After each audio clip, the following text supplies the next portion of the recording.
Students, Verma sir के निष्णात classes में आप सबका स्वागत है। इसके पहले हम आपको मात्रक यानी इकाई के बारे में बहुत कुछ बता चुके हैं और जो बचा हुआ है वो धीरे धीरे क्लास में आ ही जाएगा। डियर स्टूडेंट्स, कोई भी भौतिक राशि होती है फिजिकल क्वांटिटी, तो मन में प्रश्न उठता है कि फिजिकल क्वांटिटी क्या है। तो जो सब राशि हम अपने व्यावहारिक उपयोग में लाते हैं, ताकत लगाते हैं, जिसको विज्ञान की भाषा में बल कहते हैं, काम करने की क्षमता होती है, विज्ञान की भाषा में इसको ऊर्जा कहते हैं, समय है जो घड़ी में धड़कता धक धक, time that beats in a clock, समय है। आपको हमारा नोट्स भी मिला हुआ है, उसमें सारी चीजों की चर्चाएं भी हैं और जो कुछ भी हम मापते हैं, चाहे वह बल हो, चाहे वह ऊर्जा हो, चाहे वो विद्युत धारा हो, उसको मापने के लिए हमारे पास एक नमूना होना चाहिए, उस नमूने का कुछ नाम होना चाहिए, वही इकाई है। आइए आज हम आपको सारा फोकस करते हैं कि ये विमा क्या है और विमीय समीकरण क्या है और किसी भी भौतिक राशि का विमीय समीकरण कैसे निकालते हैं। तो हमको आपको याद होगा कि पिछले क्लासेस में हम चर्चा कर लिए हैं, इसको हम अपने पास रख लेते हैं अपने बैग में कि ताकि जब जरूरत पड़े तो चूंकि बैग में है मेरा सब सामान, तो फटाक से हम निकाल लेंगे। आप जानते ही हैं मेरा अपना देशला स्टाइल है आपको समझाने का कि दुनिया में जिस भी चीज को मापने में फीता लग गया या स्केल लग गया, समझ लीजिए कि उसकी विमा एल हो गई। जिस चीज को मापने में तराजू लग गया, माथा में रखिए कि जिस चीज को मापने में तराजू लग गया, वाट लग गया, उसकी विमा एम हो गई। विज्ञान कहता है लंबाई, इसको कहता है द्रव्यमान। घड़ी जिस चीज में लग गई, घड़ी वॉच जिस चीज में लग गया, उसकी विमा टी हो गई। विज्ञान कहता है इसको समय। ठीक, अमीटर जिस चीज में लग गया, आप पढ़ के आए हैं 10th क्लास में, जिसको कहते हैं विद्युत धारा, तो उसकी विमा हो गई आई भी होती है या ए भी होती है। इसमें कोई आपको संकोच नहीं करना है, इसकी दोनों तरह की विमाएं प्रसिद्ध है। आई भी लिखा जा सकता है, ए भी लिखा जा सकता है। जिस चीज में थर्मामीटर है, थर्मामीटर वो समझ लीजिए कि ताप मापेगा और उसकी विमा के होगी। जिस चीज में फोटोमीटर लग गया, फोटोमीटर, जिस तरह थर्मामीटर एक एपरेटस है, फोटोमीटर भी एक एपरेटस है। अब आपके दिमाग में आएगा ये फोटोमीटर कैसा होता है, तो होता तो बहुत प्रकार का है लेकिन हम आपको एक सामान्य प्रकार का फोटोमीटर दिखला देते हैं कि फोटोमीटर में एक तेल घिसा हुआ कांच या कागज होता है, इसके ऊपर इस तरह से दो समतल दर्पण लगे रहते हैं, यहाँ नीचे स्टैंड रहता है, स्केल बना रहता है, इसमें स्केल बना हुआ रहता है, स्केल बना हुआ रहता है, 0 1 2 3 4 ये सब स्केल बना हुआ रहता है। ठीक, एक तरफ मानक कैंडल जलते रहती है, मानक कैंडल शुद्ध स्पर्म मोम की बनी हुई, वो एक विशेष डायमीटर की, एक विशेष द्रव्यमान की मोमबत्ती होती है जो कांस्टेंट रेट पर जलती है, कांस्टेंट रेट पर। पुराने जमाने की इकाई सब है 1/6 इंच व्यास की और 120 ग्रेन के रफ्तार से प्रति घंटे की रफ्तार से जलने वाली पायरेक्स, स्पर्म, ये सब कई क्वालिटी के मोम है। तो उस सब में से उस विशेष क्वालिटी के मोम की, ये सब बहुत पुरानी बातें हैं। आजकल मानक कोई चीज एक रखा जाता है, मानक। ये मानक की ज्योति तीव्रता से तुलना की जाती है। जैसे कोई मानक कैंडल है तो इसका प्रकाश इस पर पड़ेगा, तो प्रकाश इस पर पड़ेगा, परावर्तित होगा और इसकी चमक को यहाँ पर बैठा हुआ आदमी देखेगा। फिर अगर इधर कुछ रखेंगे, मान लीजिए बल्ब रखे, तो इसका प्रकाश पड़ा, ये परावर्तित हुआ, तो इधर भी इसकी चमक दिखाई पड़े। तो इसको इस तरह से एडजस्ट किया जाता है कि आप इसका जो परावर्तन हो वो एक जगह आए। इसका परावर्तन और इसका परावर्तन, यहां से चला, यहां से परावर्तित हुआ, फिर परावर्तित होकर के आंख पर आया, इसका भी चला, ये आंख पर आया, एक जगह। तो क्या होगा कि हम तुलना कर सकेंगे कि उसका चमक अधिक है, 2 नंबर का, 1 नंबर का। अब जब इसको आगे करेंगे, जाहिर है दूरी घटेगी और प्रकाश का नियम है व्युत्क्रम वर्ग नियम कि दूरी घटने से प्रकाश की तीव्रता बढ़ती है। सिंपल बात है। अभी ये बल्ब जल रहा है, ये बल्ब जल रहा है, तो जो हाथ नजदीक ले जाएंगे तो लाइट यहाँ ज्यादा होगा, दूर लाएंगे तो लाइट यहाँ कम होगा। तो ये दूरी को एडजस्ट करके और लाइट को बराबर करके, इससे तुलना करके तब ज्योति तीव्रता यानी प्रकाश की तीव्रता मापी जाती है, जिसकी विमा C होती है, इकाई कैंडिला होती है, और सूक्ष्म द्रव्यमान को मापा जाता है। सूक्ष्म द्रव्यमान मतलब हो गया अणु, परमाणु इत्यादि का द्रव्यमान। उसको मापने के लिए एक विमा होती है n, जो सूक्ष्म द्रव्यमान की विमा होती है, मूल इसको कहते हैं, है ना। और मोल क्या है ये सब आप जानते हैं। यह 6.022 गुना 10 पर पावर 23 अणुओं या परमाणुओं या आयनों की एक संख्या है और इसकी विमा n होती है। अभी जो आप 11 क्लास में हैं और बिगिनिंग है, तो आपको पढ़ाई में सुविधा हो, ये मेरा पहला उद्देश्य होता है। तो अभी हम लोग 3 ही भौतिक राशि से खेलेंगे, LMT।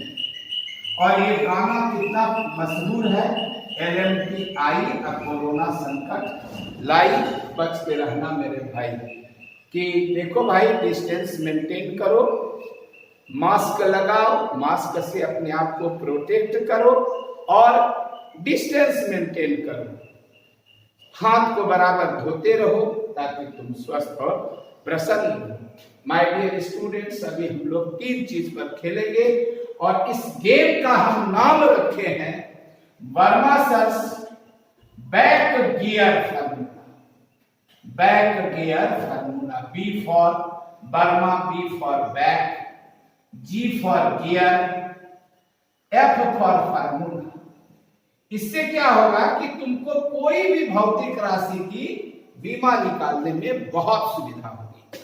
बैक गियर फार्मूला क्या चीज है और इसको कैसे इस्तेमाल करते हैं, तुम देखे होगे शादी विवाह के अवसर पर जब लड़की विवाह के बाद विदा होने लगती है तो दरवाजे पर से जब गाड़ी खुलती है तो घर की महिलाएं गाड़ी के पहिए में पानी देती हैं। कोई प्रकार का टोटका है कि हम जल देवता को याद करते हैं। गाड़ी आगे बढ़ती है, फिर पीछे हटती है कि मैं अब अपना नैहर छोड़ रही हूं, मेरा दिल तो बार बार नैहर आ रहा है, लेकिन मुझे जाना है, मुझे साजन के घर जाना है। वापस फिर गाड़ी आई, फिर बढ़ा। तो ये जो आगे पीछे करना है यही है बैक गियर। फिजिक्स में बैक गियर फार्मूला क्या चीज है और कैसे हम लोग बीमा इससे निकालते हैं, इसको जरा देखो, मजा आ जाएगा। जैसे तुमको आ गया चाल की बीमा।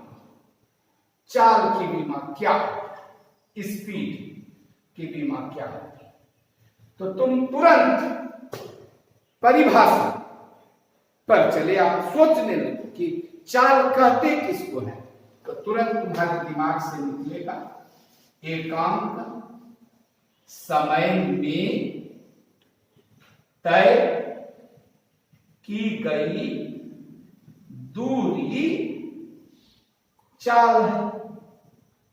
तुरंत एकदम सिंपल परिभाषा। अब ये बैक गियर फॉर्मूला क्या है? चलो भाई गाड़ी यहां पहुंच गई, लो बैक हो, तो तुमको क्या मिला? चाल। लिख दो चाल बराबर। फिर बैक गियर पकड़ो, अभी क्या चीज मिला? दूरी। दूरी मिला, लिख दो। बैक गियर पकड़ो, गई की तय सब कोई भौतिक राशि नहीं। फिर एक भौतिक राशि मिली समय, और इसमें क्या लगा हुआ है यह देखो। क्या इसमें एकांक लगा हुआ है? अगर एकांक लगा हुआ है तो इसका मतलब समय से भाग दो।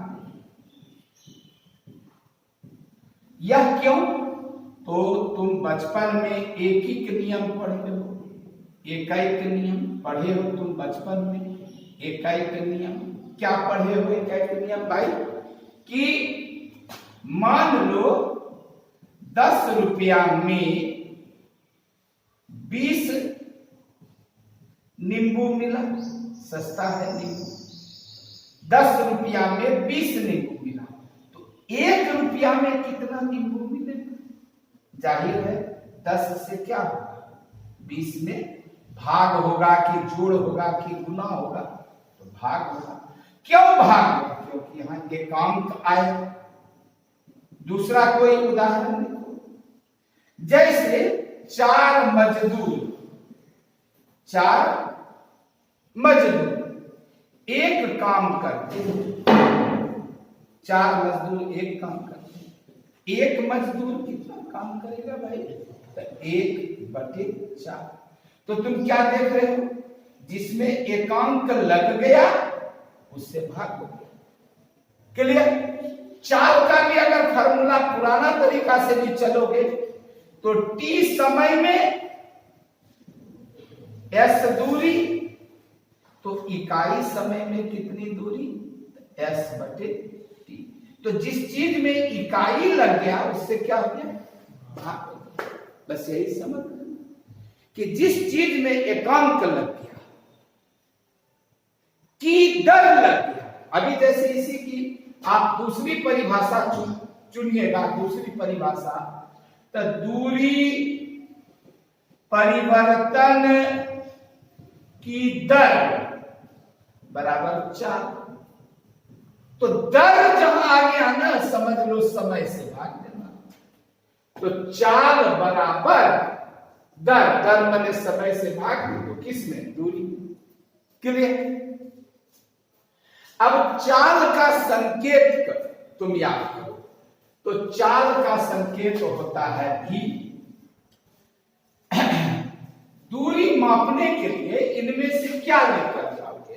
थर्मामीटर तो लेके जाओगे नहीं, फोटोमीटर तो लेके जाओगे नहीं, घड़ी तो लेके जाओगे नहीं, कोई जरूरी नहीं। तुम क्या लेकर जाओगे? फीता। दूरी मापनी है तो इसकी बीमा हो गई क्या? समय नापने के लिए घड़ी माप लेकर जाओगे।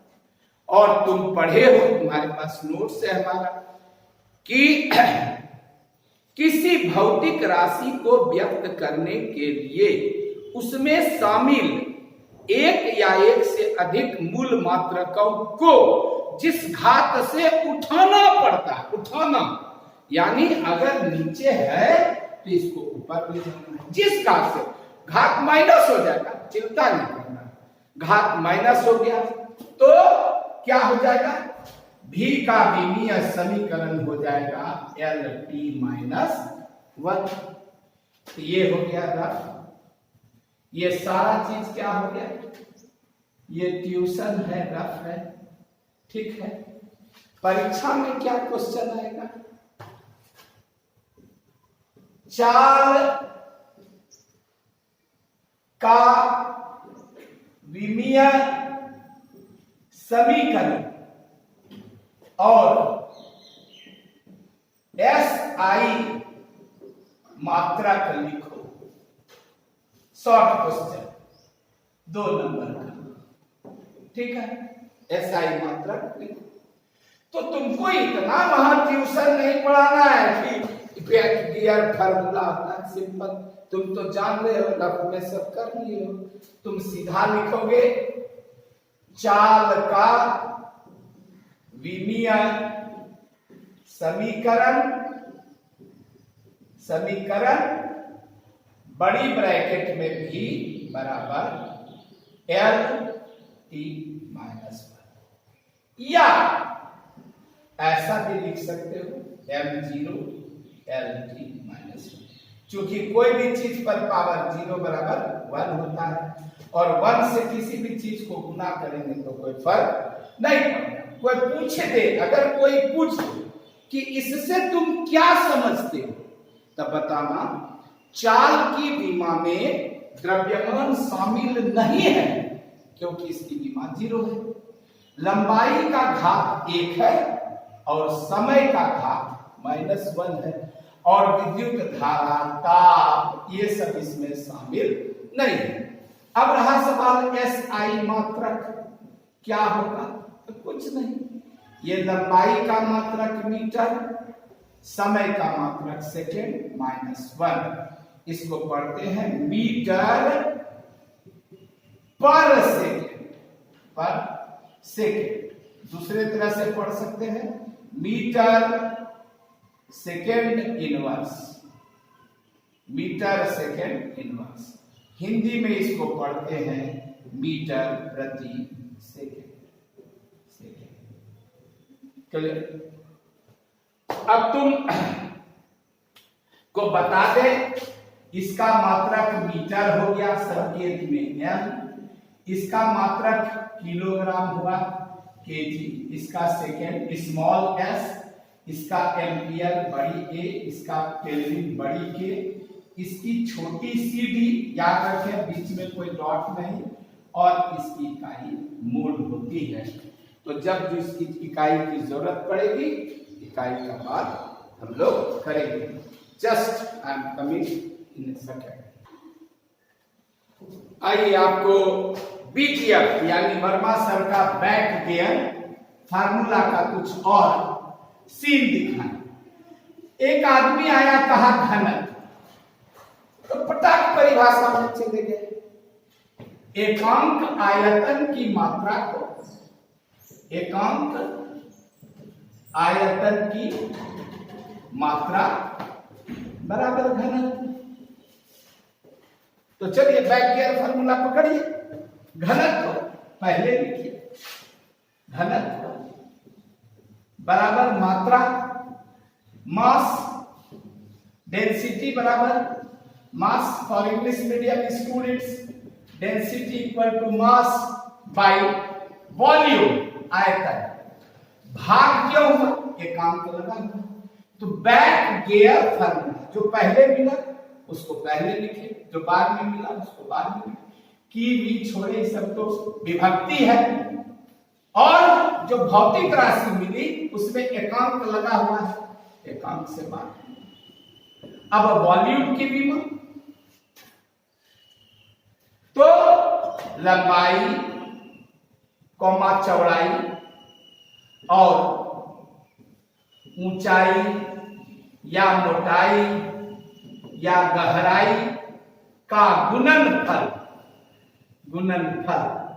आयतन है। तो फिर बैक गियर फार्मूला पकड़ो, आयतन बराबर लंबाई गुना चौड़ाई गुना ऊंचाई। अब भैया मेरे आयतन का संकेत भी बड़ी भी लंबाई नापो, क्या लेकर जाओगे, जाहिर है मुझसे निकलेगा फीता, L चौड़ाई, फीता ऊंचाई, तराजू से है नापोगे फीता, तो ये L³ हो गया। यानी आयतन की विमा क्या हो गई, L³। मात्रा मापना है, इसके लिए तो तराजू चाहिए, तो मात्रा की विमा क्या हो जाएगी M, आयतन की विमा क्या हो जाएगी L³। अब ये जो डेंसिटी है इसके 3 संकेत मशहूर है। एक डेंसिटी का पहला अक्षर डी, दूसरा एक लैटिन संकेत होता है रो, इसको रो पढ़ते हैं, और तीसरा भी एक लैटिन संकेत होता है सिग्मा, इसको सिग्मा पढ़ते हैं। तो तुमको वैज्ञानिक लोग ने सलाह दिया कि जब ठोस उसका घनत्व आवे, सॉलिड का घनत्व, सॉलिड समझते हो जिसका आकार और आयतन दोनों निश्चित होता है, अणु नजदीक नजदीक होते हैं, वो जब आएगा तो डी लिखना। द्रव आएगा, बहने वाला पदार्थ द्रव, तो रो लिखना। गैस भी आएगा, बहने वाला पदार्थ फ्लूइड, रो लिखना। और इसको प्रायः जो है पृष्ठ घनत्व, सरफेस डेंसिटी के लिए यूज करते हैं। अब सरफेस डेंसिटी क्या है या फिर पूछोगे तो फिर अभी देखते रहो। इसी तरह एक भौतिक राशि से दूसरी भौतिक राशि निकलते जाएगी, और तुमको याद होगा कि नाभिकीय विखंडन की एक अभिक्रिया होती है। एटॉम बॉम्ब सब में एक नाभिक टूटता है, 3 नाभिक बनता है, 3 नाभिक टूटता है, 9 नाभिक बनता है। तो इस तरह का ही है यह। अभी जो कोरोना संकट आया, देखिए रहे हो, इसीलिए सरकार चिंतित है कि एक घर में एक कोरोना निकला तो कितनों को वह छू देगा, जितनों को छू देगा उतना कोरोना निकलेगा। इसलिए हम कहते हैं घर में रहो, घर में ही पढ़ो। परंतु हमारा वीडियो देखकर अगर तुम्हें कुछ समझने में दिक्कत होती है तो तुम अगर हमारे रेसिडेंस पर आ जाओगे लाल कोठी के पास, तो हम तुमको दूर से कुछ हेल्प कर सकेंगे तो जरूर हेल्प करेंगे और मदद करेंगे। तो तुम क्या देख रहे हो कि चलो ये संकेत चुन लेते हैं रो, तो रो की बीमा एम, और तुमको अभी तुरंत बताए नीचे गिर गया बेटा, उठो उठो, तो एल पर पावर -3। तो ये हो गई घनत्व की बीमा, एम एल पर पावर -3। अब कुछ लोग ऐसा लिखेंगे एम एल पर -3 टी पर पावर 0, कोई बात नहीं है। इसमें चूंकि समय शामिल नहीं है इसलिए ये किसकी बीमा हो गई, आयतन की, ये घनत्व की बीमा हो गई। तुम अब पूछोगे कि दुनिया में क्या ऐसी भी भौतिक राशियां होती है सर जिसकी बीमा नहीं होती हो? ऐसी भी कोई भौतिक राशि होती है? और ऑब्जेक्टिव टाइप में यह क्वेश्चन आ गया कि दुनिया में ऐसी भौतिक राशियां होती है जिसकी बीमा नहीं होती है, सत्य या असत्य? तो तुम उसमें टिक मारना हमेशा सत्य, क्योंकि बहुत सारी ऐसी भौतिक राशियां हैं जिसकी बीमा नहीं होती है। अब आप एक उदाहरण दीजिए तो सर, एक उदाहरण दीजिए, जैसे विशिष्ट घनत्व, विशिष्ट घनत्व, विशिष्ट घनत्व को इंग्लिश में स्पेसिफिक डेंसिटी कहते हैं, स्पेसिफिक डेंसिटी। इसका दूसरा नाम है आपेक्षिक घनत्व, रिलेटिव डेंसिटी। और हम तुमको पिछले भी वीडियो में बता चुके हैं फिजिक्स में यह सब इतना बार आएगा कि महकेगा एकदम। रिलेटिव डेंसिटी, रिलेटिव वर्ड, आपेक्षिक वर्ड, बच्चा सब इसका अर्थ नहीं समझता है। फिर एक बात समझा दें, तुम मेरा द्रव्यमान मापोगे तो तराजू लाकर माप सकते हो, मैं कितना किलोग्राम हूं, 90 किलोग्राम, 95 किलोग्राम माप सकते हो। मेरी लंबाई तुम माप सकते हो, लेकिन मैं कैसा पढ़ाता हूं, मेरी पढ़ाने की क्वालिटी कैसी है, इसको तुम सीधे नहीं नाप सकोगे। तो जिसको सीधे नहीं नाप सकते हैं, किसी से तुलना करके नापोगे। तुम तुलना करोगे कि सर आप ना चौधरी साहब से अच्छा पढ़ाते हैं, लेकिन सर आप करीम साहब से अच्छा नहीं पढ़ा पाते हैं, सर बुरा मत मानिएगा। मैं क्या क्यों बुरा मानूं? तुमने तुलना किया कि आपकी पढ़ाई करीम सर से अच्छी नहीं है लेकिन चौधरी सर से अच्छी है, या सिन्हा सर के बराबर है। तो 3 ऑप्शन है, या तो अधिक, या तो कम, या तो बराबर। तो ऐसी भौतिक राशि जिसे तुलना करके मापते हैं उसको आपेक्षिक। इसी का तीसरा नाम है विशिष्ट गुरुत्व। हम तीन नाम इसलिए नहीं पढ़ा रहे हैं कि अहंकार है, इसलिए पढ़ा रहे हैं कि ये तीन नाम में कोई भी नाम पूछ दिया तो तुम कंफ्यूज मत हो। ये है स्पेसिफिक ग्रेविटी। और ये कैसे निकलती है भाई? तो तुम किसी पदार्थ का घनत्व को माप लो पहले, पदार्थ का घनत्व माप लो। जैसे लोहा का घनत्व है तो लोहा का घनत्व माप लो। नहीं सर, हमको दूध का आपेक्षिक घनत्व निकालना है, दूध का घनत्व माप लो। नहीं सर, प्लीज सर, हमको जो है किरासन तेल का अपेक्षित घनत्व निकालना। किरासन तेल का घनत्व नहीं सर, गलती हो गया, कार्बन डाइऑक्साइड गैस का अपेक्षित घनत्व निकालना है। भाई जिसका निकालना है यार उसका घनत्व माप लो और उसमें मानक पदार्थ के घनत्व से भाग दो। मानक पदार्थ का घनत्व, इससे तुम भाग दे। अब तुम फिर पूछोगे कि मानक पदार्थ क्या है? तो अगर तुम ठोस या द्रव का घनत्व माप रहे हो तो इसके लिए वैज्ञानिकों ने मानक पदार्थ को चुना है 4 डिग्री सेल्सियस ताप पर शुद्ध जल। अब फिर तुम पूछोगे कि सर शुद्ध जल ही क्यों चुना? 4 डिग्री सेल्सियस ताप कह दिया, बात यहां यह है। तो इसका आंसर देते हुए हम तुमको बताएं कि 4 डिग्री सेल्सियस ताप पर शुद्ध जल का घनत्व 1 ग्राम प्रति घन सेंटीमीटर होता है। पक्का। जैसे इसको 3 डिग्री कर दोगे ये बदल जाएगा, 1 से बदल जाएगा। 2 डिग्री कर दोगे, 0 डिग्री कर दोगे, 5 डिग्री कर दोगे, 6 डिग्री कर दोगे, बदल जाएगा। हाँ जरा सा ही बदले लेकिन बदल जाएगा, पक्का एक नहीं होगा।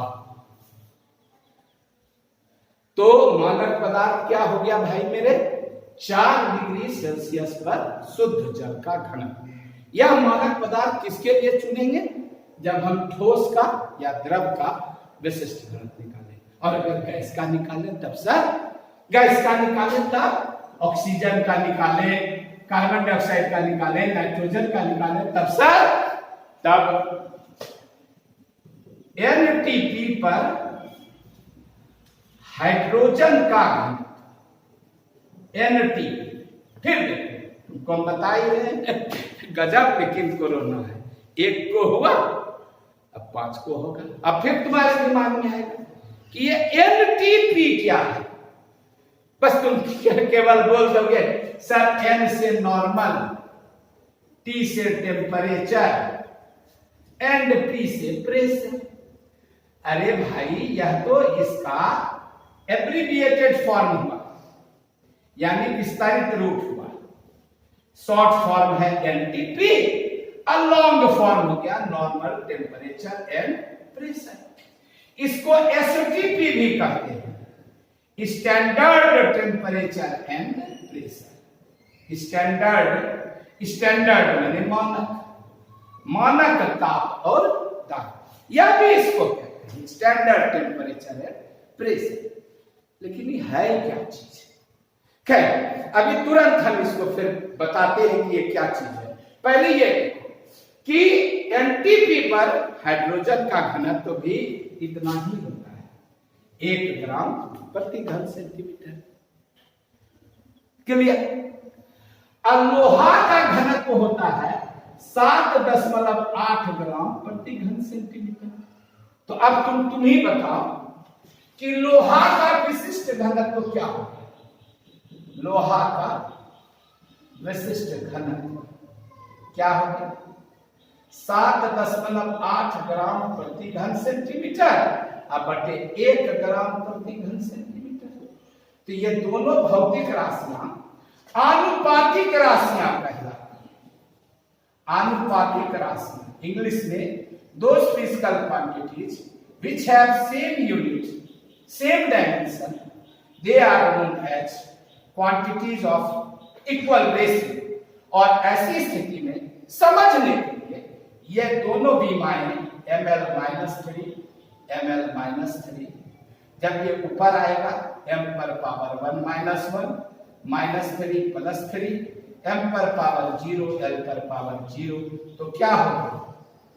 बीमाहीन, क्योंकि इसका भी घात 0 और इसका भी घात 0, और t तो अब्सेंट ही है, उसका भी घात 0, a अब्सेंट है, उसका भी घात 0, यानी ये खत्म हो गया, कैंसिल हो गया, और ये शुद्ध संख्या हो गई।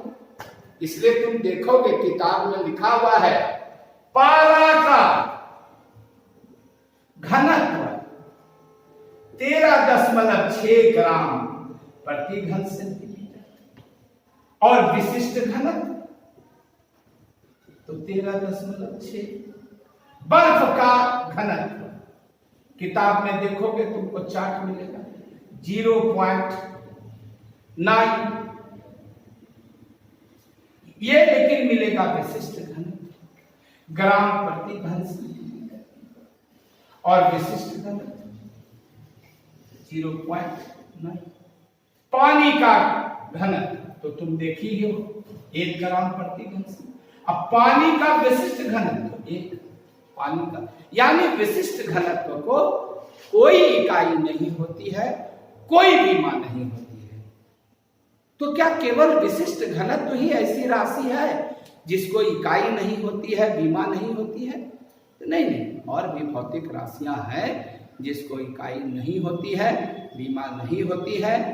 किताबों में देखिएगा, समझ में आएगा। बैक्टियर फार्मूला देखिएगा, समझ में आएगा। और हम लोग नेक्स्ट वीडियो में फिर और चर्चा करेंगे बैक्टियर फार्मूला से कैसे बड़ी बड़ी भौतिक राशियों की बीमाएं निकाली जाती है।